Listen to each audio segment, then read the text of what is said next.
All right, so we're going to cover my recommended camera and equipment for this business model. And also, I'll give you free alternatives, if you're on a budget, so that you get the best free alternative if you can't afford the one that I'm recommending. So I'll go through and I'll recommend it both for the people out there that are really kind of looking to not spend any money or really kind of put as little money into this as possible to get going. The camera that I recommend and use is the Lumix G7, okay? The Lumix G7 is a super lightweight camera. It's very versatile, so you can use it in like a vlog setting. You can also carry it. It's very, very light. There's also a lot of different things that come with it. Now, I will put the Lumix G7 and I will also put the Lumix G7 bundle that I bought that was like $100 more, that came with literally everything. It came with like a shotgun mic. It came with an extra battery. It came with a charger. It came with a lens already as well. So I recommend that you start with that bundle. It's a lot cheaper than all the other cameras, but the quality is practically the same. I still use a Lumix G7 in my business every single day.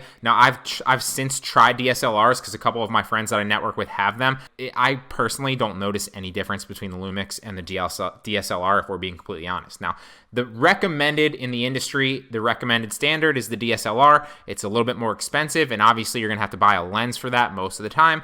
I recommend the Lumix G7 if you're looking for a high-quality camera that's super affordable, super versatile, meaning you can use it in a number of different settings, comes with a lens that basically adjusts in and out for wide range and, basically a good snipped piece of content if you're looking to record like a targeted YouTube video or a talking head video. That bundle, the starter bundle for the Lumix G7, has lasted me about 2 years, and I've never had to buy another camera. I've never had to buy another bundle. I highly recommend that you start there. Now, if you're really on a budget, I recommend that you use your phone camera. We all have phones. I have an iPhone. I'm sure you have an iPhone or, a Droid or whatever it is that you have. And your phone, chances are, has a really great camera. So if you're on a budget, I recommend that you use your phone camera. Now, your phone camera can record almost as good as a video camera can. It's got slightly less capabilities, but it's really almost up there in quality, and most people, to be perfectly honest, won't know the difference. Now, you can also use your computer and record with a screen recording software as well, and that's 100% free. We'll get into that in a few slides from now.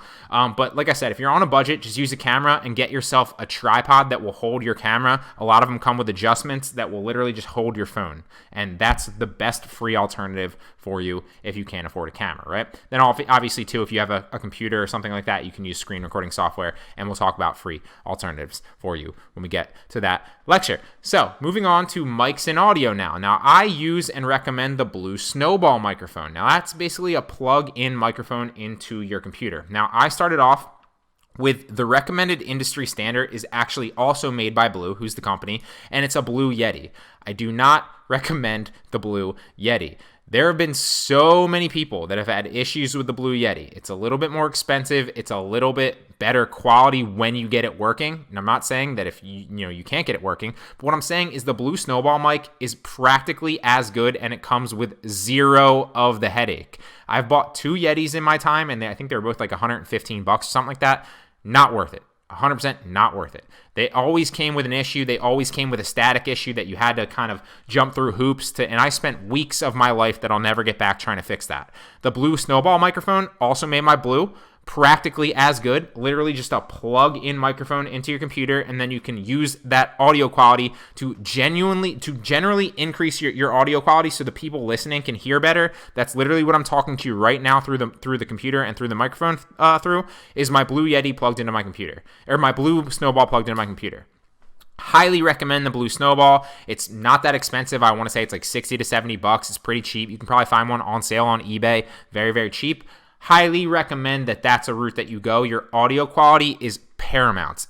People, for whatever reason, will stick around to bad video quality and watch a bad video, but if your audio quality sucks, very few people have patience. So this is something that you should take very, very seriously. Now, there are cheap alternatives and ways that you can improve your audio quality. They're not going to be as good as the 3 on the top, but I will talk about them in a second. Either way, if you're not doing anything, you should definitely do at least one of these. So if you're recording from a computer and screen recording, use a Blue Snowball mic. I recommend that. Now, if you're recording from a camera, I recommend using a shotgun mic. Now, the Lumix G7 bundle that I recommended during the camera comes with a shotgun mic attached already. So you already get the shotgun mic in there. Now, how can you use a shotgun mic? Well, A shotgun mic is basically for vlogging, but you can also use it to film courses if you're in like a secluded room. Now, it's not going to give you as good a quality as like the wireless lavalier mic right here, which is something we'll talk about here in a second. I recommend the shotgun mic for people that are just getting started because, like I said, it comes for free in the bundle, so you don't have to buy anything else. And on top of that, you can literally just put it on top of the computer and on top of the camera and press play, and it's already plugged in. You can basically just keep it there like that. It's very, very easy to use. It's not high tech. It's very beginner friendly, and it will increase your audio quality tenfold and make a massive difference. Now, if you really want to get really, really up there, I would recommend a wireless lavalier mic. For the people that are just starting out and kind of on a budget or kind of looking to make this business model and keep their initial purchases as low as possible, don't spring for this. Just completely honest, don't spring for this. I'd recommend investing in a Blue Snowball first and maybe getting the bundle with the shotgun mic. A wireless lavalier mic, I think, cost me $150 or $200 or maybe even $250. I don't remember. Highly, highly recommend it. It has very much increased my audio quality and has also increased my flexibility of where I'm able to go on camera, because when I used to use the shotgun mic, you can only basically stand right in front of the camera. Now, this gives me a little bit more flexibility and better audio quality because obviously it's wireless. That said, it's a little bit more on the expensive side. So the people that are serious about scaling this business model up and getting the best, putting in the best content and best, production quality that they can right from day one, go ahead and get this. But if you're not that person and you're just looking to build the business slowly, or you're just looking to build the business as cheap as possible initially, and then maybe you can come back and, spend some of your profit on some of these things, then that's what I would recommend. Just simply going with like a Blue Snowball or, a shotgun mic, or going after the Lumix, bundle that I talked about before. Now, if you're on a budget and you can't afford any of those, that's totally fine. I've been there.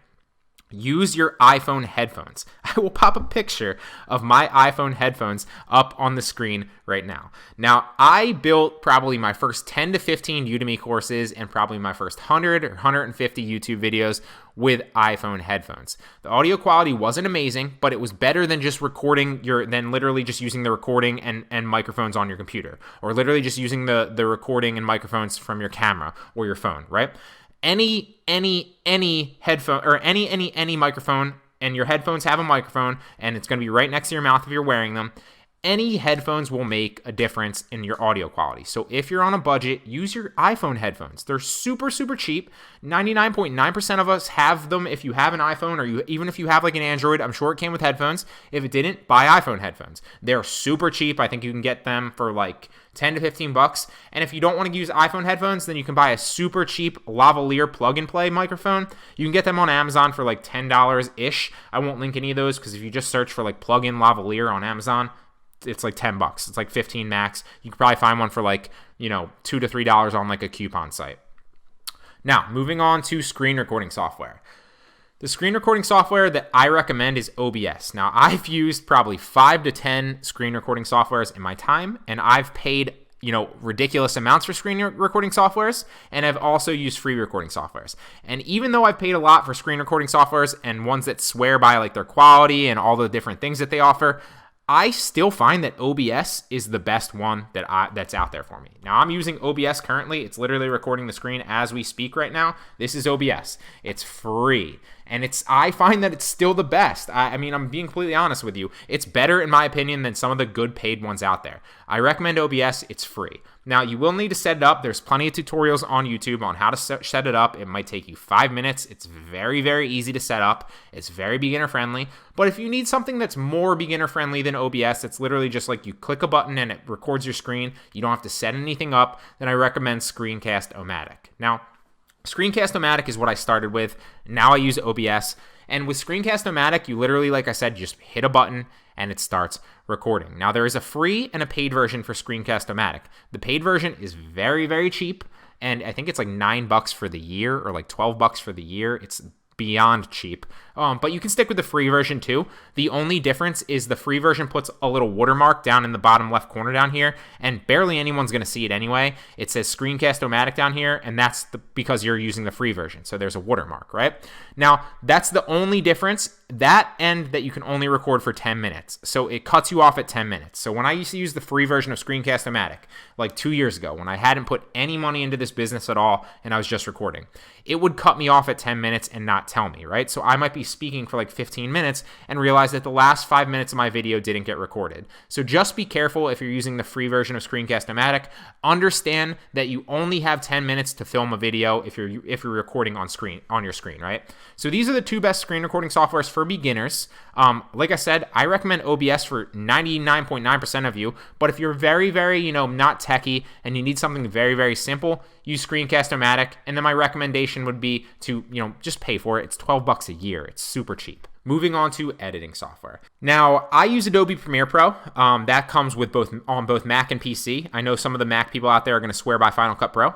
Adobe Premiere Pro is better. I think it's better. I think there's so many more things that you can do with it. Obviously, that's subjective, but it's a lot easier to use in my opinion, and it's better. You can use Final Cut Pro if you're on a Mac. That's fine. Do whatever you want, whatever's easiest for you. But I like Adobe Premiere Pro. Now, if you're on a budget, Shotcut is free. And Shotcut is a great software. You see if down here we have Premiere Pro right here, and then I have Shotcut right here. Both of them, I honestly still use Shotcut from time to time just because of the ease of it. If I'm like editing videos for like a secondary YouTube channel, something we'll talk about in Module 5.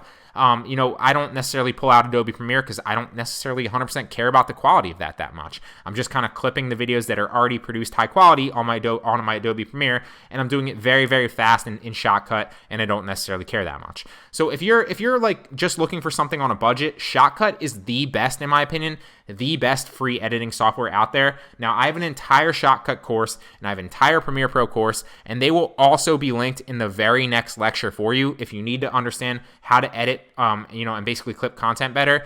I will take you through entire courses of that. There'll be links to those so you can get in access to them for free. Choose one of these and roll with it. If you're not looking to spend money, go with Shotcut. If you are, I think Premiere Pro is like $9.99 a month. I don't even keep track of it because it's not that much. But highly recommend both of these. It's up to you with what you decide. Now, photo editing.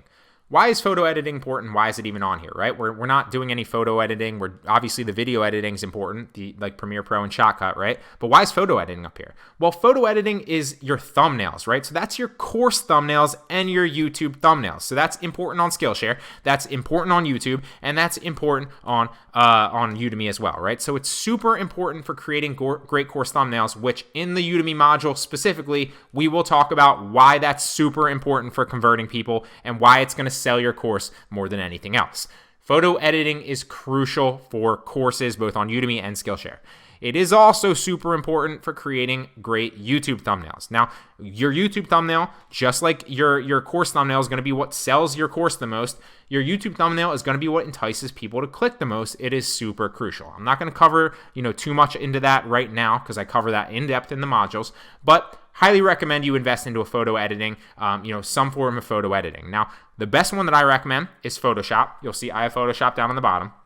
But if you're looking for a free alternative to Photoshop, if you're on a budget, Canva.com is actually pretty solid for a free thing, and it comes formatted with all sorts of different things. You'll literally see once you log on to Canva.com and sign in, you can like form an Instagram thing. You'll do like a YouTube. There's like a YouTube thing where you can just plug and play into a YouTube dimension. Same thing, and obviously the course thumbnails are the same as YouTube. So it's 1080 by 720 or 1920 by 1080p.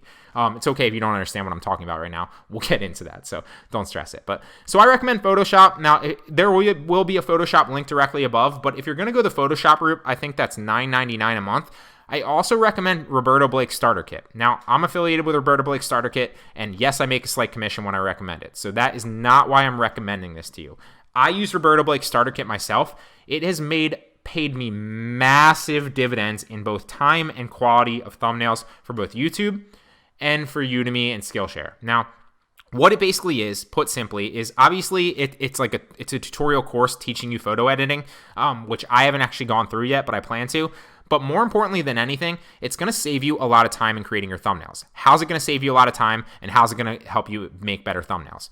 Well, put simply, it comes with like 150 pre-made thumbnails and channel art for like your YouTube channel. So it comes with like, I think 100 pre-made YouTube thumbnails. And that doesn't mean that you're limited to 100. What it basically means is they're like templates, right? So you can plug in a picture and plug in the text. So he's basically got like a pre-made thumbnail. You switch out the text for what you want to say in the thumbnail. You switch out the picture for what you want to say in the picture. And it's got all these effects on it already. It looks great. So that basically means that you're not getting 100 pre-made pre-made thumbnails for your courses in your YouTube channel, you're getting like the potential to create thousands of pre-made thumbnails because it's plug and play, right? They're templates that look great already. And obviously, here's a Photoshop background and a photo editing background. Highly, highly recommend that if you're serious about this, and as you go through the modules, you will see just the importance of, creating great course thumbnails and YouTube thumbnails. Highly recommend Roberto Blake Starter Kit. Now on to lighting. So lighting does make a huge difference, believe it or not. It makes a massive difference, and it's one of the things that's going to kind of distinguish you as like a professional, right? So I recommend an umbrella light and ring lights. I use both of them. Currently, you can't see me right now because I decided to. I didn't want to like have you miss any of the certain information on this slide, so I didn't film myself in the corner. You will see me over in the corner right here talking in a majority of the lectures where I'm actually filming, on PC right now, like this. And you'll also see camera shots of me speaking in this course and this entire program. But right now, currently, for the majority of times when I'm filming, I'm using a ring light or umbrella lights. They are very, very, very easy and very, very, very valuable for a content creator. They make a massive difference in your lighting quality, and they will pay massive dividends in the way that your videos look. So like I said, umbrella lights and ring lights also linked above, but if you're just looking for a free alternative, if you don't want to put any money into lighting, I understand. Just, film near a window. Use natural light or film outside or film in a place where there's good natural lighting, and obviously you have to be time sensitive. Now, if you were going to take all these other things that we've talked about, right, and you were going to not invest in one of them, for starters, remember, all of these are important, but if you were going to not invest in one of these for starters, it should be lighting. Lighting makes a massive difference, but it's not more important than audio quality. It's not more important than like your editing. It's not more important than like your screen recording software or your potential, anything like that. If you were going to skimp on one of these, it should be lighting. But then obviously, once you make money, and you should make it fairly quickly within a month or two, you should make profit-wise, invest in some lighting because it makes a massive difference. Now, tripods, finally, I recommend both small and big tripods. So like big tripods, I mean like the standalone ones that can be like as tall as you. And for that, I recommend the Ballen camera tripod. It's amazing, amazing, amazing quality. It's sturdy, it's flexible, it folds into a small little thing that you can carry anywhere, and it's massive. I have two of them. I have one where I film usually, and then I have one back at my apartment. I use a lot of different tripods, and Ballen, I found that this one's the best, and it's not that expensive for tripods. There's no free alternative here, but you can get a very, very cheap handheld one, like a super, super cheap handheld one on Amazon for like $10. And honestly, like they're not the best, but they're not the worst either. Like you can get away with it, and it'll hold your camera or your phone, just fine. So it's good on a table. It works fine. And even if you're not going to get the Ballen, I recommend getting a handheld one. And even if you do get the Ballen and you get a tall one, I also recommend a handheld one, just because it'll give you versatility, right? So depending on where you're filming, sometimes you'll be able to set up a big tripod, and sometimes you won't, and you'll need a little tripod that's sturdy. So I'm not going to recommend any little tripods. You can literally just Google, handheld tripod or handheld or camera tripod and see like the small ones. You'll see the difference. I'll pop a picture of a random one up on the screen right now. You can get like a handheld one, and you can also get a major like big one like the Ballen that I recommend. Both of those are going to pay massive dividends because obviously, unless you have somebody following you around like Gary Vee all the time with a camera, you're going to need a tripod that's going to hold your camera for you while you film.